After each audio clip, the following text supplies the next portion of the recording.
Queridos irmãos, nós vivemos o tempo do discurso inclusivo. Você já deve ter percebido tantas campanhas que se realizam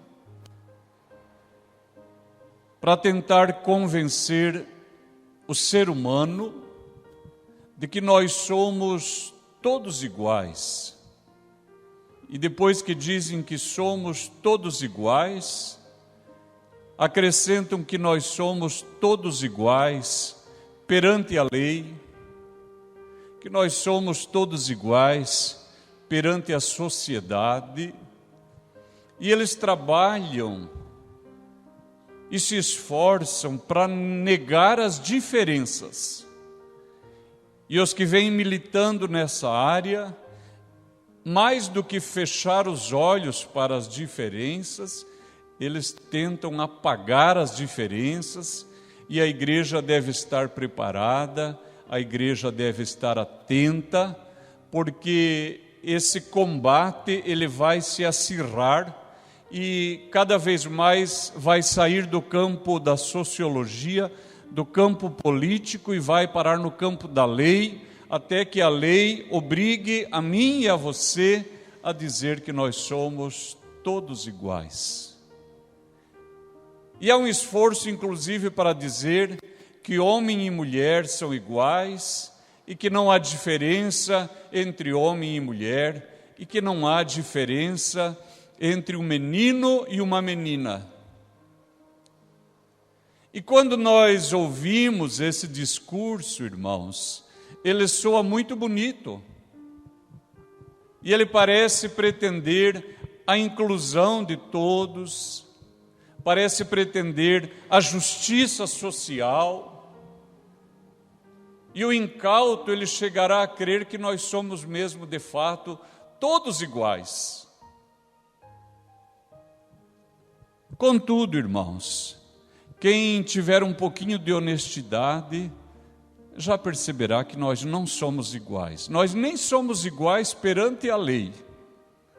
Agora, por esse tempo, quem quiser pesquisar nas redes sociais, nos sites de busca, você verá políticos poderosos desta nação que foram indiciados por corrupção, que pararam no banco dos réus, e eu não preciso dizer quanto eles roubaram, é só você ter curiosidade, você vai ver. A própria justiça bloqueou milhões de tal político, bloqueou milhões do outro político. E se você pegar os anos que aquela pessoa esteve na política e calcular quanto que ela ganha por mês e multiplicar pelos anos que essa pessoa esteve no poder, mesmo que ela não gastasse R$1, tudo que ela poderia juntar, nem de longe chegaria aquilo que a justiça bloqueou. Eu não estou fazendo acusação, a justiça bloqueou, porque entendeu que era resultado da corrupção. E o que o cidadão espera, o pagador de imposto espera, é que essas pessoas fiquem na cadeia e devolvam o valor do roubo, mas não, elas nem ficam na cadeia e nem devolveram o valor do roubo. Enquanto isso, os presídios estão lotados de pessoas que roubaram um relógio, que furtaram um livro, alguém que roubou alguma alimentação num supermercado. E prestem atenção, eu não estou dizendo que roubar um relógio não seja errado.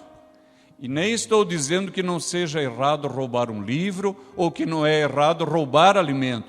O que eu estou dizendo é que nós não somos todos iguais, porque se fôssemos todos iguais, o pobre iria para a cadeia, o rico iria para a cadeia, o cidadão comum iria para a cadeia e o político poderoso iria para a cadeia. Notem então, irmãos, que esse discurso inclusivo ele tropeça quando esbarra em qualquer pessoa minimamente inteligente e honesta.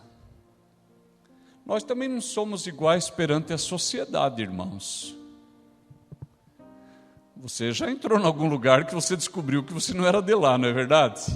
E eu também. ou porque estava muito acima do meu nível ou muito abaixo. Notaram? Você pertence a um estrato social. E nós não somos todos iguais. Nem somos bem-vindos muito para cima, nem muito para baixo. Percebe, irmãos? É desonesto dizer que nós somos todos iguais, porque nós não somos. E dizer que nós não temos diferença de um homem para uma mulher é atentar contra a minha inteligência, contra os meus olhos, porque eu sou casado com uma mulher. Eu sei que ela é anatomicamente, fisiologicamente, intelectualmente, emocionalmente diferente de mim, e nós tivemos 3 filhos. E eu não pari nenhum deles. Olha que coisa fantástica. E ela amamentou os 3 e eu não amamentei nenhum. Contudo, irmãos, todos esses empenhos de dizer que nós somos todos iguais, eles ainda estão no campo da filosofia, da sociologia, da antropologia. O problema, irmãos, é quando ele para dentro da igreja e os cristãos começam a falar do Evangelho como se o Evangelho fosse inclusivo. E o Evangelho não é inclusivo. Abra sua Bíblia, por favor, em Lucas, no capítulo 9, e eu gostaria de ler o versículo 23.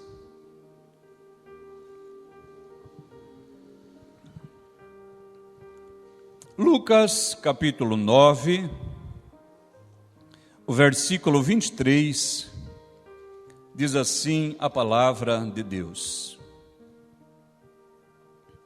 E dizia a todos: se alguém quer vir após mim, negue-se a si mesmo e tome cada dia a sua cruz e siga-me. Se alguém quiser vir após mim, disse o Senhor da igreja, negue-se a si mesmo. Eu não consigo, irmãos, imaginar uma expressão mais exclusiva do que essa. Se alguém quiser vir após mim, negue-se a si mesmo. Percebe a profundidade disso? Aqui não tem nada de inclusivo. Não tem absolutamente nada de inclusivo, é integral e completamente exclusivo. Porque a pessoa, quando chega para Cristo e diz, quero servir-te, a primeira coisa que ouvirá é, negue-se a si mesmo. E notadamente, irmãos, nós chegamos para Cristo cheio de razões, cheio de pensamentos, de justiça própria, de ideias, de fantasias na nossa cabeça,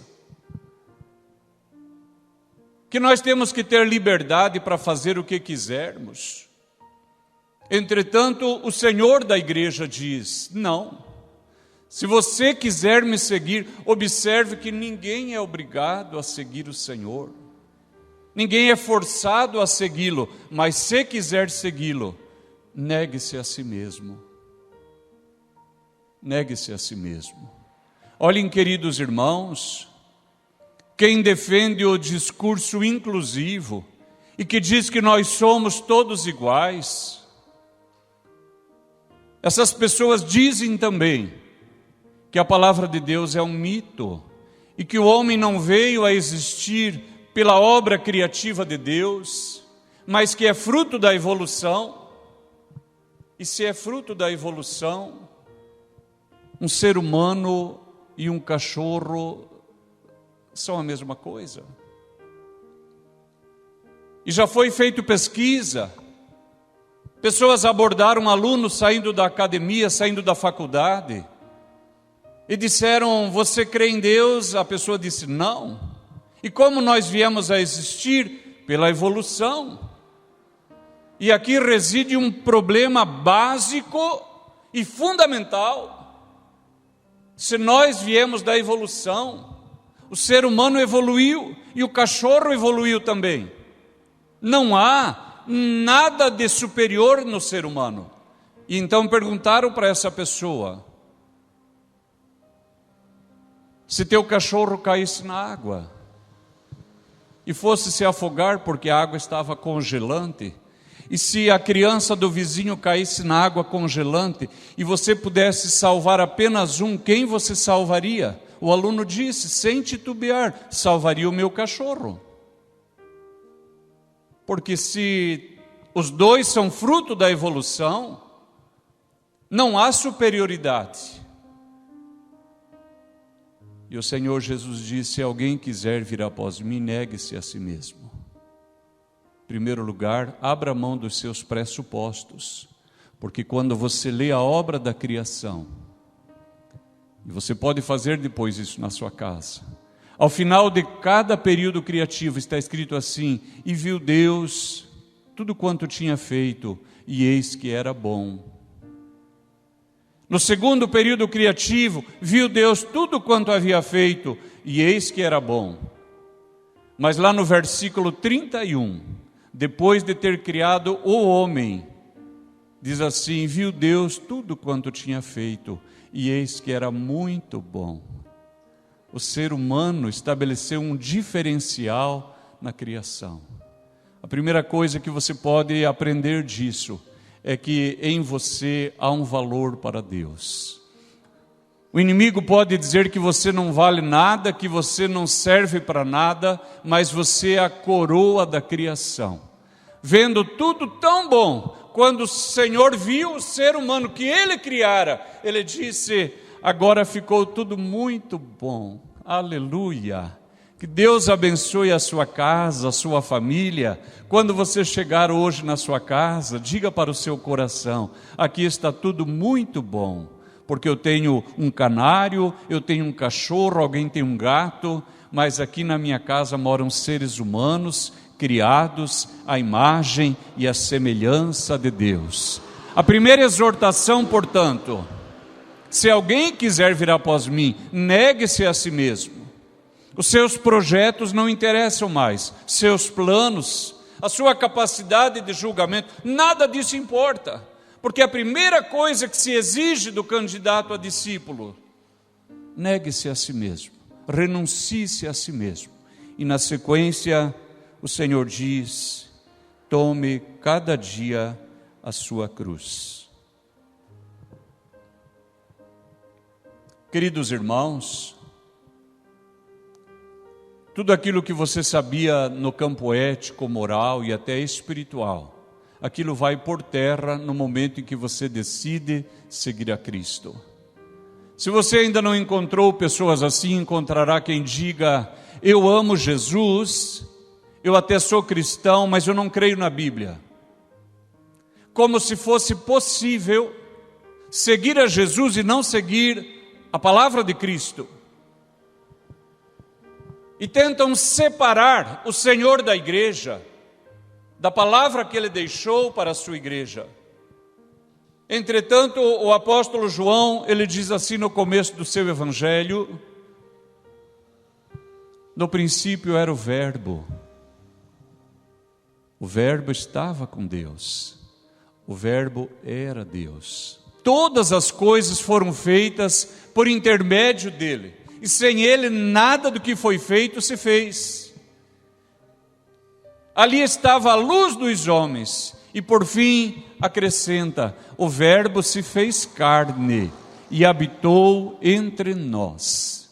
O que João estava dizendo é que Cristo é a palavra. E a palavra é Cristo. Isso pode soar estranho para alguns. Pode soar complexo,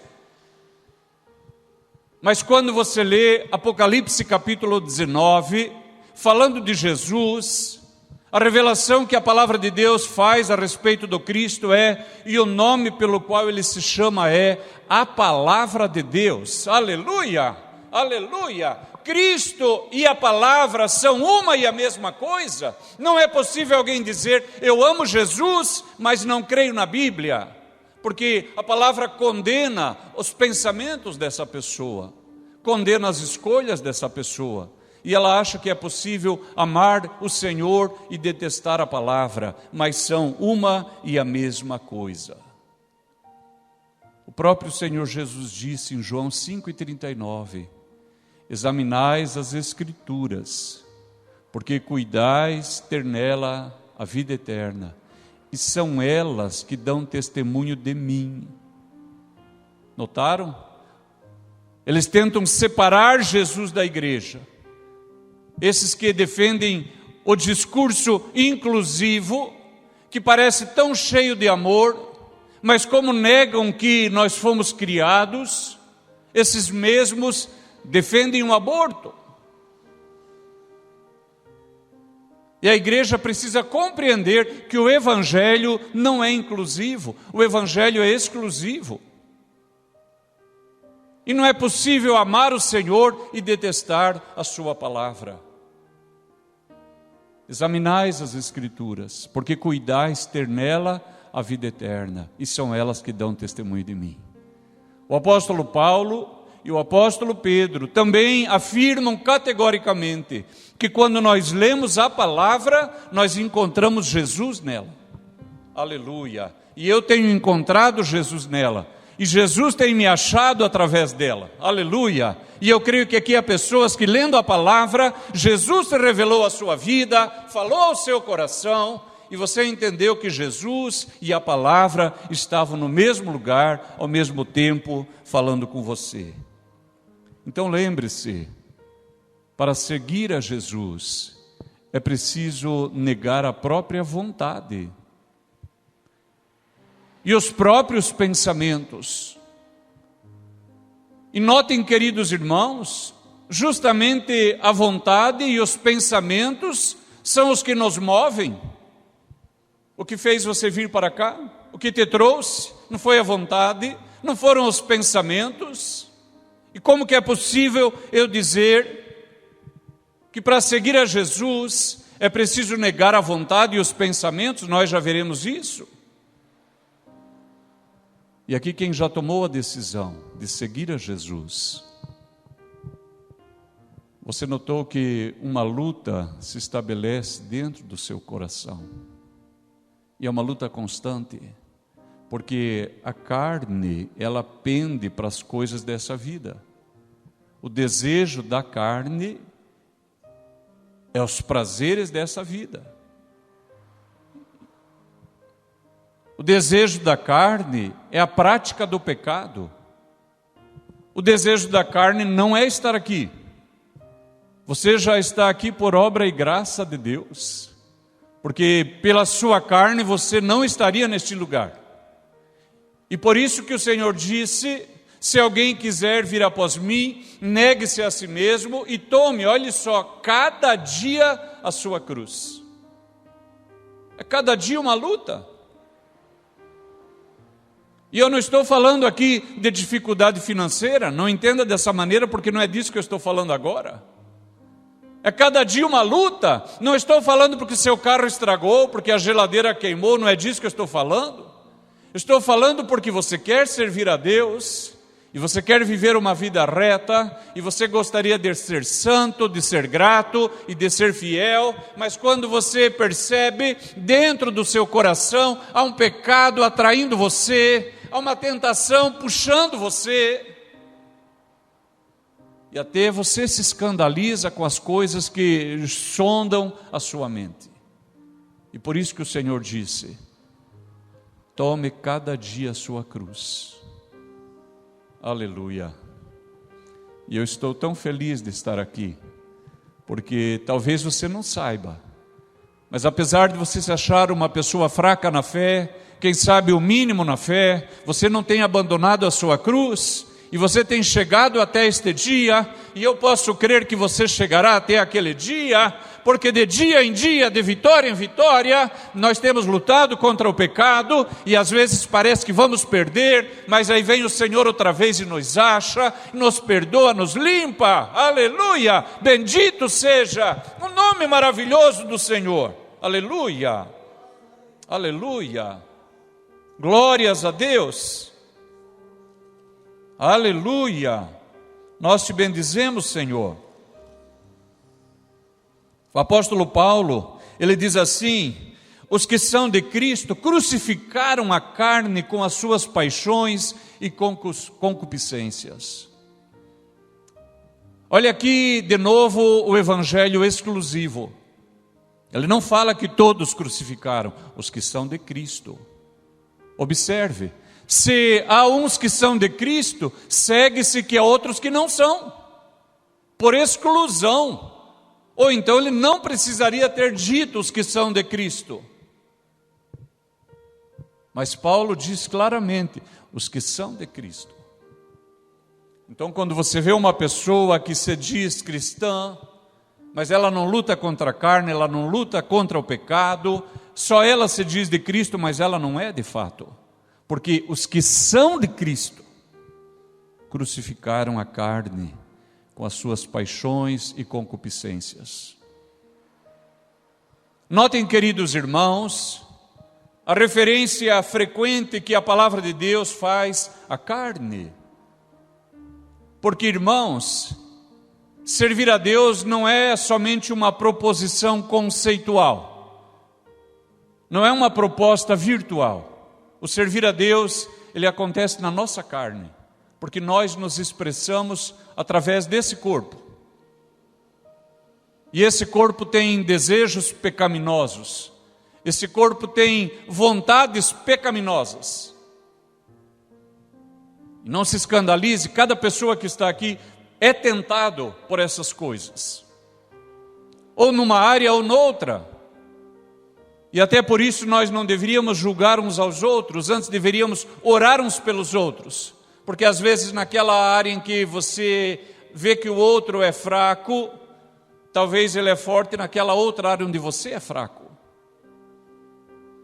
E cada um está num estágio espiritual, cada um está num ponto da sua caminhada com Deus. Entretanto, para todos o apóstolo diz, os que são de Cristo crucificaram a carne com as suas paixões e concupiscência. A paixão é um movimento impetuoso do ser na direção da vontade. Guarde isso. A paixão é isso, um movimento impetuoso da pessoa na direção da sua vontade. Quando você vê, você parou para olhar um objeto numa vitrine e você nem foi ao centro para ver aquilo. Você se apaixonou, você ia passando, por que eu parei? Estou atrasado. Você se apaixonou por algo. E assim nos apaixonamos pelo pecado. E diz, os que são de Cristo crucificaram a carne com as suas paixões. E que mais? As suas concupiscências. A concupiscência fala do desejo desordenado. E quando fala de concupiscência, você pode incluir aí praticamente o que você quiser de coisa errada, mas notadamente a concupiscência fala de coisas que por si só não são erradas. Trabalhar é certo. Trabalhar é certo, todos nós precisamos trabalhar.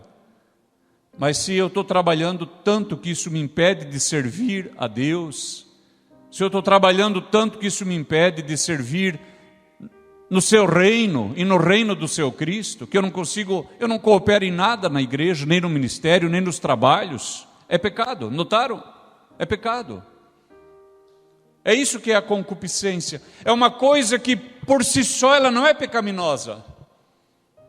É como a diferença entre remédio e veneno. O que torna muitas coisas veneno não é a substância em si, é a quantidade. Nós precisamos dormir. Todos nós precisamos dormir. Mas se eu durmo tanto que eu não consigo trabalhar, não consigo cuidar da minha família, é pecado. Não tem nada de errado você gostar de dinheiro e poupar dinheiro e ter uma latinha lá onde você vai guardando dinheiro escondido. Não tem nada de errado. Mas se o seu amor pelo dinheiro chega ao ponto de você não conseguir ser um dizimista, um ofertante, você não tem nada para o reino de Deus, é pecado. Porque o seu amor por aquilo extrapolou os limites e poderia falar de tantas coisas. A concupiscência trata do desejo desordenado. É quando algo na minha vida ou na sua vida perdeu a medida. Mas a palavra de Deus diz, os que são de Cristo crucificaram a carne com as paixões e as concupiscências.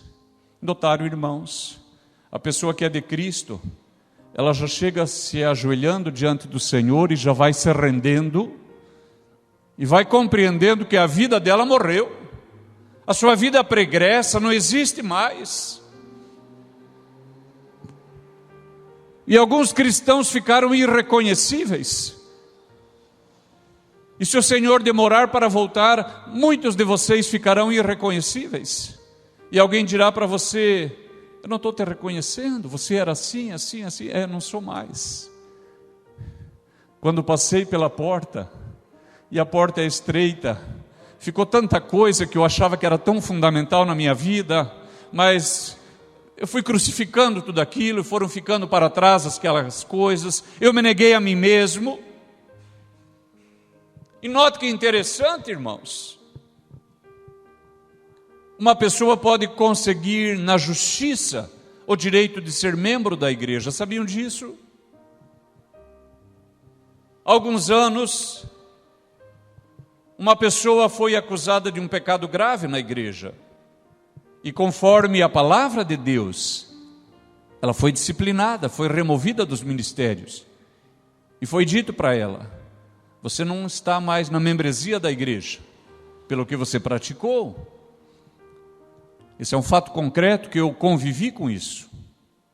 Essa pessoa entrou na justiça e ganhou na justiça o direito de voltar a ser membro da igreja. Irmão, se aquela pessoa compreendesse quem é a igreja, quem é Cristo, ela teria dito: muito bem, que bom que eu sou corrigido, porque a palavra de Deus diz que se eu estivesse sem correção seria bastardo, mas agora noto que sou filho. Mas justamente provando que a igreja estava certa. Notaram? Ela entrou na justiça, e a justiça decretou, o juiz bateu o martelo: tem que receber de volta na membresia.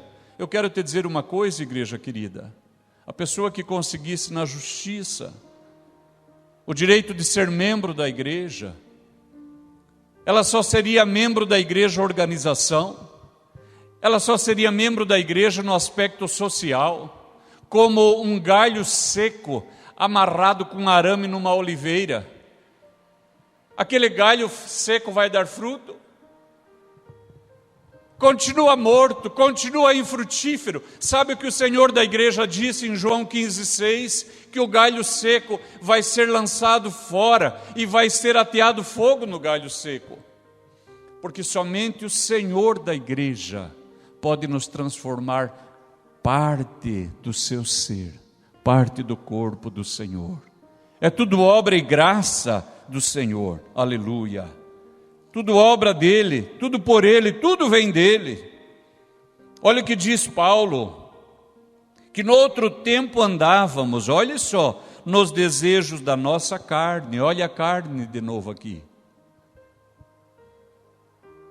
Fazendo a vontade da carne e dos pensamentos. Notaram? A carne e o pensamento. E o texto conclui dizendo: e éramos por natureza filhos da ira, como todos os demais. As pessoas que defendem o discurso inclusivo, eles dizem também ou que a palavra de Deus é infiel, ou que Deus não existe, ou então eles se vestem de cristãos por si mesmo e dizem: nós somos todos filhos de Deus. Aqui não diz isso. Aqui diz que quem vive fazendo a vontade da carne e do pensamento é por natureza filho da ira. Filho da ira. Notem, irmãos, filho da ira. Não somos todos filhos de Deus. Essa é uma mentira. É um erro pensar desta maneira. Agora, olha o que diz a Escritura.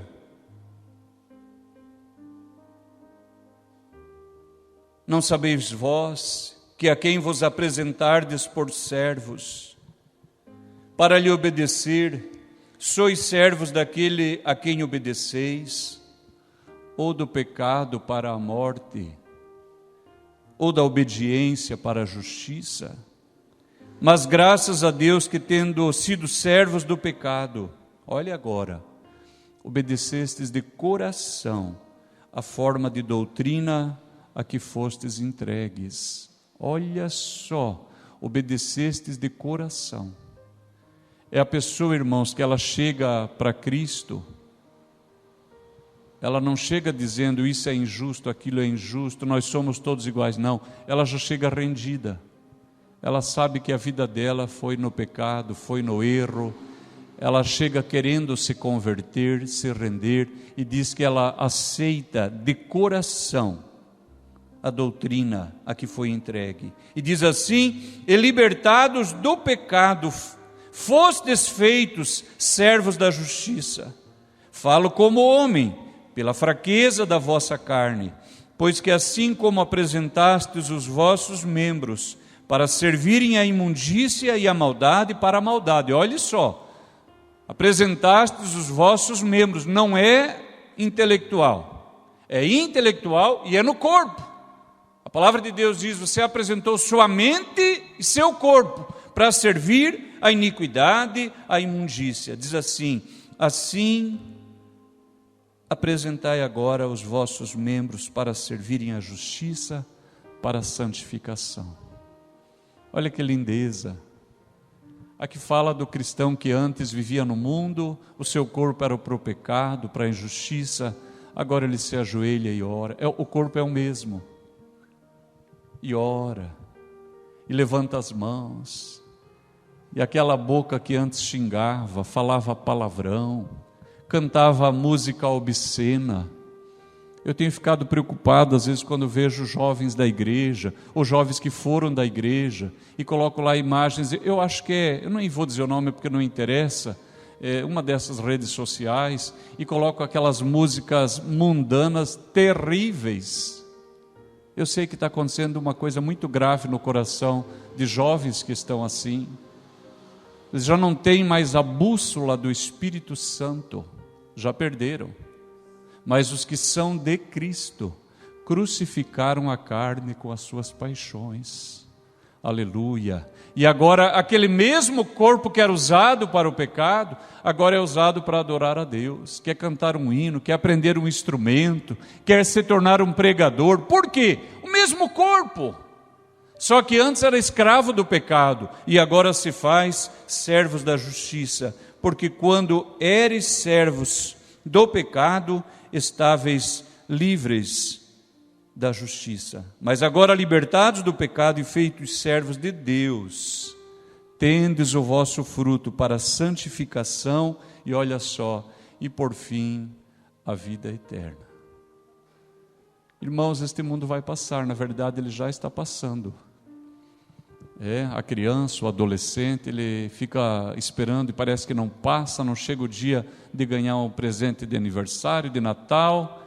O adolescente, não chega o dia de eu poder fazer minha carteira.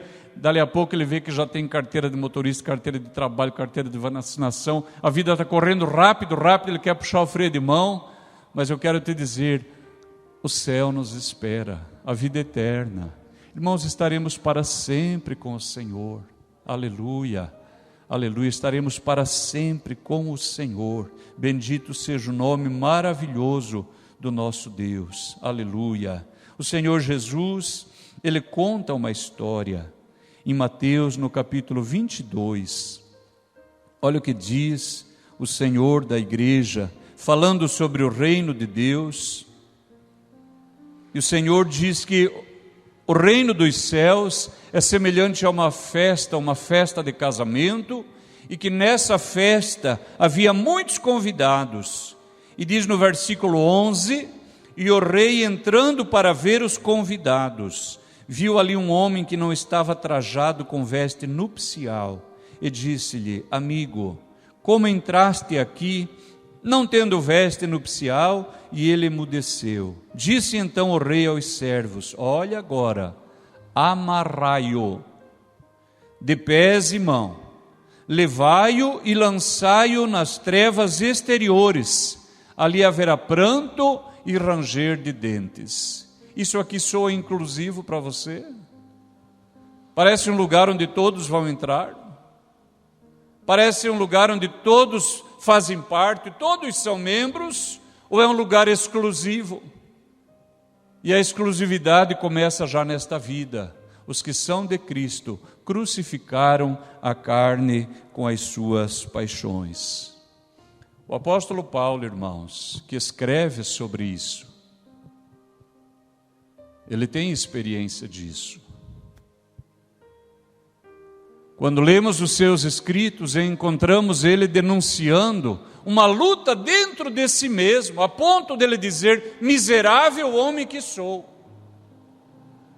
porque o que eu quero eu não faço, e o que eu não quero, isto eu faço. Notaram? Ele percebeu dentro dele uma luta, mas os anos vão passando, e os que são de Cristo vão crucificando a carne com as suas paixões. E aqui quem já caminha muitos anos com o Senhor sabe, tem alguns tipos de pecado já que não faz mais parte da nossa vida, alguns tipos de tentação que já não estão mais perto de nós, porque a nossa vida, ela está escondida com Cristo em Deus. E o apóstolo Paulo, chega um momento da sua vida que ele diz assim: eu já estou crucificado com Cristo, e vivo, não mais eu, mas Cristo vive em mim. E o viver que eu agora vivo na carne, vivo na fé do Filho de Deus, que me amou e que se entregou por mim. Sabe o que ele estava testemunhando? E muitos cristãos tiveram essa experiência. É que em algum momento da sua vida você vai perceber que a presença de Jesus, ela inundou o seu coração, ela inundou a sua mente, e você está trabalhando, e quando você vê, você fala aleluia, e passando roupa e aleluia, e dirigindo e orando, dirigindo e cantando, e vai dormir e não terminou ainda de se desligar, e quase dormindo você fala: eu te amo, Jesus. E um amor de Deus invade o seu coração a favor do pecador. Uma misericórdia que não é sua, que é de Deus, toma conta de você. E quando você vê, você está falando das coisas de Deus, daquilo que concerne ao reino de Deus. E quem sabe, um dia nós também poderemos dizer: aleluia, estou crucificado com Cristo. Já não vivo mais eu, mas Cristo vive em mim. Eu quero orar contigo, aleluia. Eu quero orar. Aleluia, abra seu coração. Se você sente que esta é a sua noite, e você quer desistir de si mesmo, quer desistir dos seus pressupostos, dos seus conceitos, e você gostaria de adotar a nova vida que o Senhor te oferece e pela qual Ele também te pedirá conta, então diga isso para Jesus agora. Aleluia. Amamos a Ti, Senhor. Cada um que está aqui te ama. A verdade é que te amamos. Até a pessoa que veio a este lugar e se sente tão fraca na fé, e que se sente tão pequena, Tu a conheces, Tu o conheces, sabe que te ama. Não há outro motivo para vir a este lugar a não ser ouvir a Tua palavra e dizer que o Senhor é fiel, e que o Senhor é bom, e que a sua bondade é de geração a geração. E aqui há pessoas dizendo: eu quero também ser crucificado com Cristo. Aleluia. E eu quero que a vida do Senhor apareça na minha. Aqui há pessoas pedindo perdão de pecados, confessando transgressões.